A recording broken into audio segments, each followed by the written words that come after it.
was invited to come over today to talk to you guys about, an area that you may or may not have ever been exposed to, or if you did, maybe not really a whole lot, so you don't know that there's actually a way to make money doing things like this. So what I'm going to have here is basically, the whole talk is going to be basically on, the Earth and why we study the Earth and careers in the Earth. All right, so my question to you, who really cares about the Earth? It's just a big rock. Hippies. Hippies? Could be. I mean, there are some hippies that care about the Earth. But, why should we care about the Earth? Give me some good reasons. We live here. We live here. All right, so what's that mean? Well, why do we care if we live here? What's the important thing about that? Conserve the environment. Okay, conserve the environment. What else? No food if the Earth What's that? mess up. You know what I mean? What's that again? No food if the Earth get messed up. Exactly. You got to feed yourself. Absolute. Anything else? So you're stuck. All right, well, let me give you some examples, okay? All right, so some examples. Like, for example, the Earth is not exactly kind to people, okay? We have to live with the Earth, and we have to live with Earth processes. Things like the Nepalese earthquake last year, 9,000 people died, okay? Or maybe another earthquake in Taiwan, where hundreds of people died, billions of dollars in damage. We're flooding, for example, that's going on, or last year in Louisiana, displaced thousands upon thousands of people. Or, for example, a landslide in Japan, basically cutting off, a highway and killing hundreds of people, and billions of dollars in damage again. Or just last month, here we have this massive landslide in Colombia, hundreds of people died. And then one last one here is actually going on right now as we speak, flooding in California. And these are processes that go on the Earth every day and affect hundreds of millions of people all the time, eventually including you guys. So there's processes that go on the Earth. And this is one of the things we want to study in terms of being a geoscientist. So it's useful to understand how the Earth works. And, as we'll talk about, there are actually careers in this. There's things to do that you can help other people and help yourself and help the world by actually getting a job in this.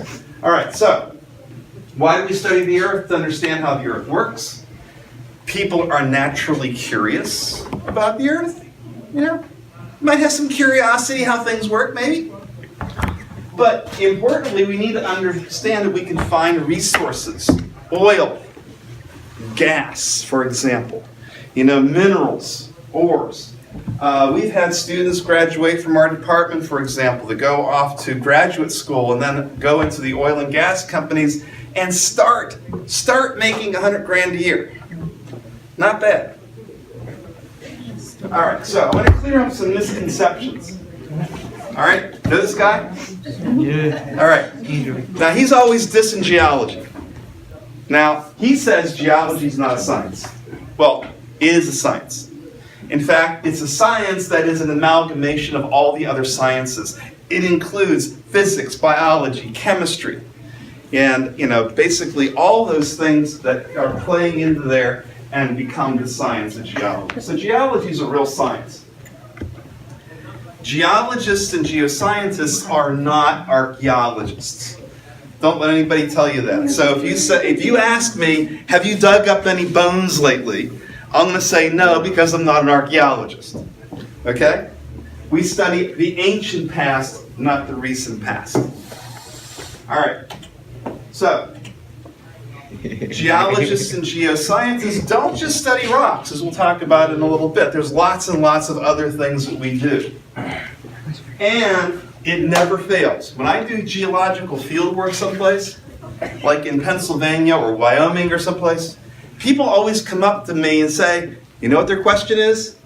You looking for gold? And so, no, we don't always look for gold, okay? So, geologists and geoscientists don't just look for gold, we do other things. And importantly, for a bunch of you in here, geologists and geoscientists aren't just males, okay? All right, so who are we as geoscientists, people who study the Earth? We are, whoops, what happened to it? We are people who enjoy the outdoors. Do you guys enjoy being outside? No. No! Stay grinding. All right, maybe on hot, miserable days and cold, miserable days, but you know, there should be something you like about being outside. I was running outside. I was like, dang, this Okay, so you enjoy being outside, you're curious about your surroundings. You are basically curious about this planet as well as other planets. Okay, there are other planets out there, believe it or not. Not only here in this solar system, but now they're finding planets everywhere in the galaxy, which is kind of cool. If you like challenges and problem solving, it's one thing to do here. And if you like to travel and see the world, okay? One of the cool things about doing a career, like for example in the geosciences, is you don't have to be stuck in an office. Okay, if you like to be outside and you don't want to be in an office, this is one really cool thing to do. All right, so let's talk about some options here.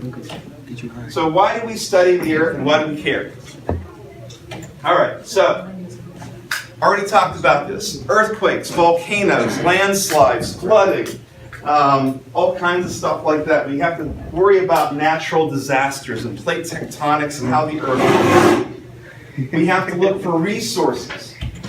Okay, energy, natural gas, oil, nuclear, looking for uranium, things like that. Developing hydroelectricity. Okay, we're going through really fast here. All right, I don't know how to shut this off. All right, so anyway, maybe you'll figure this out. You want me to work it? Yeah, just figure out a way to get it off of Yeah, what do you mean I'm sweating for some reason? All right. No, we're not taking out time. Okay. I think we should be working out. So energy, oil and gas, you know, things like that. One of the biggest gas fields of natural gas in the country right now is in Pennsylvania. Anybody here been to Pennsylvania? Yeah? Yeah, Not that far away, is it? A few hours? And it's called the Marcellus Shale, and geoscientists are finding natural gas like in crazy abundance. And they're making millions of dollars doing it. But, you know, you can't do it without being a geoscientist. Oceanography, looking at ocean currents. Looking at how the oceans transport energy and transport water around the planet. Looking at how the chemistry of the seawater changes over time and from place to place. And really important right now is a thing called climate change. All right? Now, geoscientists are the ones who are out there doing the research and doing the investigations into climate change. All right, you see these people down here on the bottom? Okay? Those two young ladies are two of my former students. And this is Dr. Geis from Trinity College in Hartford. And we are there in that picture. We're up at Penwood State Park up in Bloomfield. And in Penwood State Park in Bloomfield, there's a lake. It's called Lake Louise. And we went up there several years ago when the ice was really thick on the lake. And we dug down through the lake and drilled down to the bottom and got like 35 feet of mud from the bottom of the lake. And these young ladies did a project where they looked at pollen. What's pollen? Anybody know? You said it's pollen? Yeah, pollen. I'm allergic. Flowers. Yeah, it comes from flowers, right? And plants. Yeah, from flowers. Okay? Well, every different kind of plant has a different kind of pollen. And so what these guys did was look through the sediment and picked out the different kinds of pollen and determined that the sediment in the core and the sediment in the lake had at the bottom only pollen from grass. And then as you went up, it had pollen from pine trees. Then it had pollen from regular trees that we're familiar with. Well, we did some dating on that mud and figured out that the bottom of the mud was 17,500 years old. It came from glacial times here in Connecticut. And so what we were able to determine was that the bottom of the lake was during the times of glaciers, and that the lake filled up with sediment over geological time and is now basically mud that's settling out today. And we're able to determine how the climate changed here in Connecticut during that 17,000 years. Kind of a neat little project. Geoscientists also look for ore minerals, and basically things like diamonds and sapphires and rubies and gold and copper and things like that. Okay? Just about everything you guys use comes from a geoscientist at some point. Building stone, bricks, things that make buildings, drywall, blocks, for example, on the walls here. All of that came from geoscientists. Windows come from sand, okay? Quartz sand. And so basically everything you use comes from a geoscientist at some point. Seeing a lightning McGlass. Yeah, seeing lightning McGlass. We help build roads. We help build highways. We help build bridges and dams by geoengineering, okay? By engineering, working with engineers and helping to build things across the planet. And of course, we already mentioned hazards and landslides and things like that. All right, environmental. This is big time. Right now, here in Connecticut, we have some major problems with arsenic contamination, for example, over near Lebanon. One of our faculty members, Dr. Oyewumi, who's right here, is basically doing projects with students. Familiar picture? Familiar, very familiar. Guess who the person is in the water? Miss O. Where? Really? Where? Oh, yeah. They got Miss O in the This water. person here? That's you? That's me. You swim? Yeah, I swim. She's not even I swimming. wasn't swimming that day. No, you got floaties on. We got hip waders on. Yeah. So, but Dr. Oyewumi and Ms. Hull were out there sampling soil looking for toxic metals in the environment. This is over in New Britain. And so, we did a project to do that, and Dr. Oyewumi has other students doing things like that. Things biting you. So yeah, this is kind of this fun stuff you can do. You can go walk in water, you can play in the mud, get dirty. Okay? I'm sure. It's kind of cool stuff. We look at how, we have these contaminants in Connecticut and also elsewhere around the planet. We look at how, things get contaminated and why they're contaminated and how to clean them up. And so these are the kinds of things that we do and we train our students to do at CCSU. We also help look at Earth's past. In order to understand how we live on this planet, we got to go figure out how other creatures lived on the planet. Dinosaurs. Dinosaurs, exactly. And other kinds of critters, like this weird little guy here is called a trilobite. Yeah, they kind of look like little, I don't know, they're bugs about yay big, live in the ocean. Used to live in the ocean, they don't live there anymore. So cool stuff you can do. Right, I smack every day. One of our faculty members at Central, along with other geoscientists around the planet, their main goal is to study planets. Dr. Piatek works on Mars. Well, not really, but It's a long commute. it's a long commute. So she works there remotely by using imagery from satellites that NASA has put around Mars. And so that's her projects. So she works with Mars exploration. And you can look at moon exploration, other planets in the solar system. Like I said, not only here, but other solar systems too. So where do we work? Okay? Well, we work everywhere as geoscientists. We work, for example, in Antarctica, up there at the top. We work on the moon. We actually have a geologist who is on the moon, Harrison Schmidt. many years ago.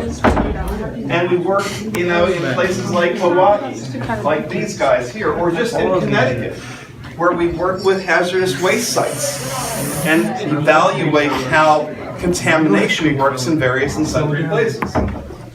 So we work in the field. That's one of the fun things about what geoscientists do. We don't have to be stuck in the classroom. But we can be in the classroom. We can be teachers, like Ms. Hall and myself. We can work in a laboratory, like the people shown on here. So there are indoor things to do. You don't have to be outside if you don't want to. We use simple tools. Hammer, GPS unit, something called a Brunton compass, a magnifying glass, a field book, and maps. Those are the basic tools that we use. You know, pretty low level. But we can also use more sophisticated things. For example, electron microprobes and electron microscopes and things with weird names like ICP-MS and heating freezing stages and mass spectrometers and diffractometers and things like that. So these are some instruments that we use in our labs. But we can also use bigger things, bigger toys, like drilling rigs. You know, if you're out there, for example, with an oil and gas company, you're going to be on a big drilling rig like this out in the middle of the ocean or on land.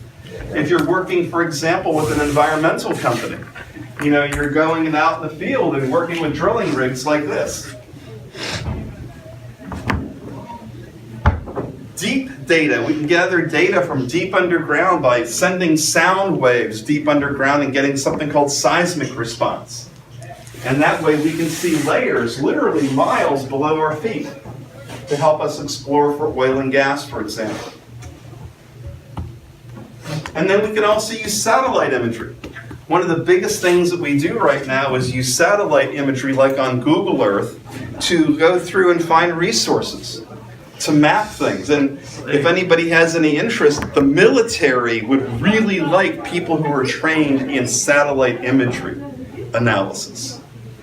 You know, to basically analyze where our troops move to, where ships go to, for example. What's the best way to get to the battlefield? So the military is employing geoscientists also. So, government, okay?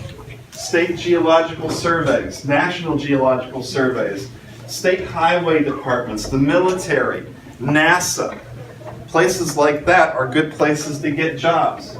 Environmental consulting firms here in Connecticut, for example, the mining industry, the petroleum industry, basically are employers of geoscientists as well as universities, high schools, middle schools, and so on. So lots of job opportunities for people who really want to go out and be curious about their environment. All right, so what do I do? What do I do? I basically teach at the university, Central Connecticut State over in New Britain. I give talks to community organizations and schools like yours. So they let me out once in a while. I do research. I look at rocks in mountain belts and how mountain belts form. You know, I look to see, you know, what's the age of the mountains? How did they grow? How did they get larger? And it's something weird, but I look at tiny bubbles of liquid trapped in the rocks to help understand how the rocks form. And I work in places like Idaho, Wyoming. Two of my students have been out with me the past couple summers. We have Heidi, not this Heidi, okay, different Heidi, and Christina, who have been out with me the past 2 summers to go and do field work in Idaho and Wyoming. We spent 2 weeks each summer doing rough backcountry camping and having a blast collecting data and working with people from other universities. So these are kinds of opportunities that are out there for people. I also work in Pennsylvania and West Virginia and Maryland. These are 2 of my students, Amanda and Chris, where we're out looking at rocks in Pennsylvania and gathering information. I also work in Montana in something called the Sawtooth Mountain Range. Yeah, that's what that looks like, pretty place. And then I also work with some colleagues in West Texas, which is really hot, really dry, and really flat. So not exactly the best place on the planet, but Texas. Texas Road. what's that? That's the best place. It is the best place? It is. I suppose. I suppose. Suppose. But it was a kind of a cool study. So those are the places that I work. So, what do you need to become a geoscientist? Well, first of all, you need to be curious about the world around you. You need to be passionate about science. You need to want to learn and develop good learning habits. Not just, saying, it's boring and that's crappy and, it's like, I don't care about that, but, really in there and thinking, this is kind of cool. My world, my earth is a cool place. In high school, take math courses, at least through algebra. Take a chemistry course, take a physics course, take a biology course, and if you have one offered, take an environmental science course. Learn about science, because when you get to college, if you go to college, there's all kinds of opportunities for you to go through and develop this career path if that's what you'd like to do. All right, so I will gladly, more than gladly, take questions from any of you. If you have any questions about anything, whether it's about the earth or the careers or whatever. Yeah. You have to go to college to be a geoscientist? Pardon me? You have to go to college to be a geoscientist? That's the preferred route, yeah. How long is that? Usually it's a standard 4-year degree, although some people do 2-year community college degrees. You can probably still get in at a low level with certain companies. A 4-year degree, a bachelor's of science is desired. Then, if you want to, it's not required, but there are better job opportunities than if you want to go off and get a master's degree, which is an additional 2 years. But, okay, here's the cool thing about that. In the geosciences, if you decide to go and get your bachelor's degree for 4 years, if you decide to go and get a master's degree, if you're a good student, a master's degree is totally free. Free. Free. Like, That's the one you got? 10 years? well, I did 4 years of bachelor's, I did 2 years of master's, and then I did 4 years of a PhD. That's a lot. But it's fun, man. College? Oh, it is. Particularly after the first couple years. You get all that crappy courses like English and crap out of the way, and then you get to the fun stuff. Okay? Because by that point in time, you're in classes you want to be in. It's one of those things, if you're not wanting to learn it, you're not going to be happy, you're not going to be successful. Yeah. Okay? Other questions? Where's the farthest you ever been? What's the furthest? Yeah. Texas. Okay, I've been to Texas, I've been to Seattle. I was just at a professional meeting in Vienna, Austria last week. Austria, like in Europe. Oh, is it nice? Who pays for that trip? Who paid for that? I had a grant, so the grant paid for it. I've also been to South Africa too. Ooh, is it nice over there? No. South Africa is so cool. It is. I was in Cape Town. Is it 100 degrees over there? Well, it's 100 degrees in our winter. Did you catch your boat? And it's cold in our summer. Remember that the seasons are flipped in the southern hemisphere. Also, when it's hot over here, it's cold. Well, cold over there. Yeah, but Cape Town is awesome. That's where all the sharks If you ever get a chance to go to South Africa, man, it is really neat. So that's the best place you've ever been? I would say it's the most fascinating place I've ever been, yeah. What's the most fascinating place you ever been? Just starting out. But yeah, I mean, this is the thing, many of my students, for example, the two young ladies that I took out to Wyoming had never been to Wyoming before. In fact, one of them had really never been out of New England. And so, when you go to college, particularly if you can get into a college, and you want to do the geoscience thing, you basically work with professors who are doing projects. And, one of our faculty members is taking a couple students to Utah this summer. He took a student to Switzerland several years ago. I take students, for example, to Idaho and Wyoming. I take students to Pennsylvania. So it's that way at other schools too. And so when you get into these programs, you have the opportunity to work with faculty, to do research, and to learn and to travel. And it's all paid for. That's the nice thing about it. My students, when they go out in the field with me, I pay their ticket the entire way. Because I have grant money, and the grant money pays for food, travel, lodging, everything. That's great. So, other questions? Ask me something. I'm here for the next few minutes. Let's see. So, you dig? I dig? Dig? No, that's archaeology. Oh, yeah. You're right. Yeah, there we go. All right. But I do make holes in the rocks to get samples. Of both. I already knew that. Or just literally. No, actually, we have what's called a rock drill. And sometimes we go through and use the rock drill. That's actually based on a chainsaw, but instead of a saw blade, it has a drill.